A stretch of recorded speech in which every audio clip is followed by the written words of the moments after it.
Alright. Today we are going to build a forge. You have to excuse my messy desk here or work table in my utility room, but this is where, let me get some lighting here a little bit better. Alright, but we're going to build it out of a cast iron skillet. As you can see, I've already drilled a hole in it. In the center of it, it's about an inch, I think it's a 2-inch hole, so that I use to drill a hole in it. Cast iron is pretty easy to drill in, but just take your time with it.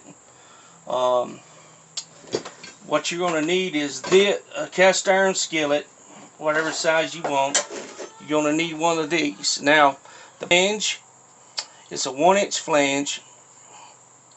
I've got a 6-inch pipe here, threaded pipe. It's black pipe. Do not use galvanized. Galvanized, when it gets hot, it's going to give off a fumes that is poisonous to you. So do not get galvanized pipe. So black pipe. I've got a 6-inch here. I've got an elbow. Now you want all of them to line up. Okay. Once you get that, all your lines, all your holes drilled, you get your holes drilled in this, lined up perfectly. Then you just mount this in. So I'll get back with you when I've had. Alright. Now we got it mounted in there. You see the stainless steel drainer plate is mounted on the inside. And then you got the flange mounted on the back side of the thing.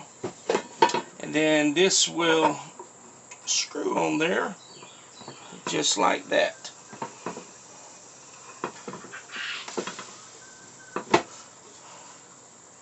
Alright, now we're going to use to blow the air is a hairdryer. Now I've got a rubber coupling that I will mount on here to mount the hairdryer to this. That'll go from 1 inch to a 2.5, I do believe, to mount the hairdryer.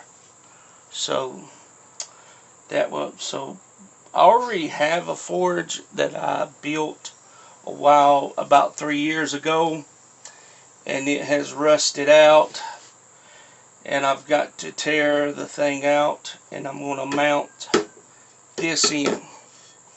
Now, where I got the idea to use a cast iron at is I was watching Forged in Fire here a few weeks ago with my dad when I was visiting him down in Thomasville, Georgia. And there was a guy that won it. He was using a homemade forge, a coal forge that he had built out of a cast iron pot in his backyard, that he was using a hairdryer as a blower too. And he won the competition by that. So if you watch Forged in Fire, he took the a satellite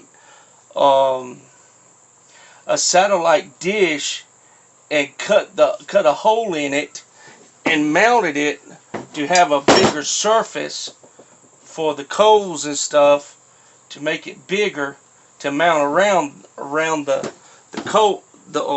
pot. But I'm not doing that. I've actually have a smoker, the old smoker that my dad had sitting around, that he had put in the back of his house that he no longer was using, and I've turned it into a forge. But anyway, I will show you how that how I built the other one, and we're going to tear it out and put this one in, so stay tuned. Just get over there and get that taken care of. Alright, here is my forge. As you can see, I have a little vent up there for the air to escape. It's an old smoker that my dad threw away. Just got done running it. I've actually got some charcoal in it. I've got some coal that I do run too. But I was just heating up some stuff to get the this old rod that I had, old chisel that I bought from a thing. So I was trying to get the hardening out of it, so I heated it up and just letting it cool down real slow. But I'm gonna show you with it. See how I got the hairdryer set up, and as you can see up under it, how it is set up. The pipe as it runs out to the thing, and there's a look up under it. Alright, I'm gonna turn it on. Let me gather up some coals, cause I've about burned all of it up.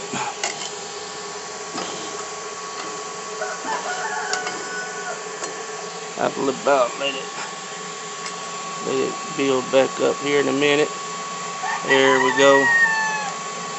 It's on the low settings, so yeah, it works fine.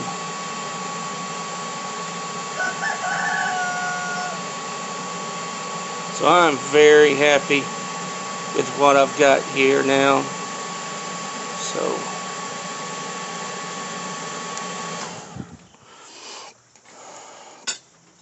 I've got a little push button thing on a little cord that I use to turn it on and off instead of having to reach over there and turn the thing off. What I did around the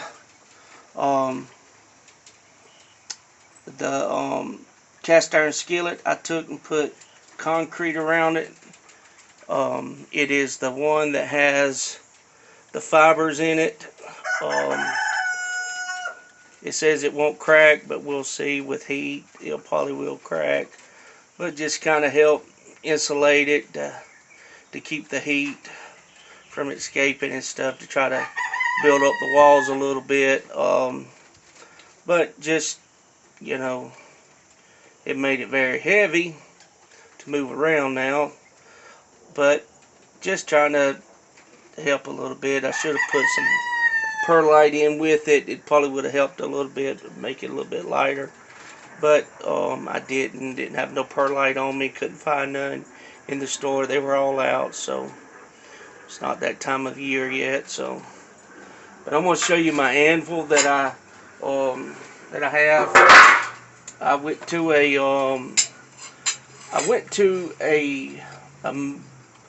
metal shop, and they cut this for me. It is approximately, it's about 6 inches tall, about 3.5 inches wide,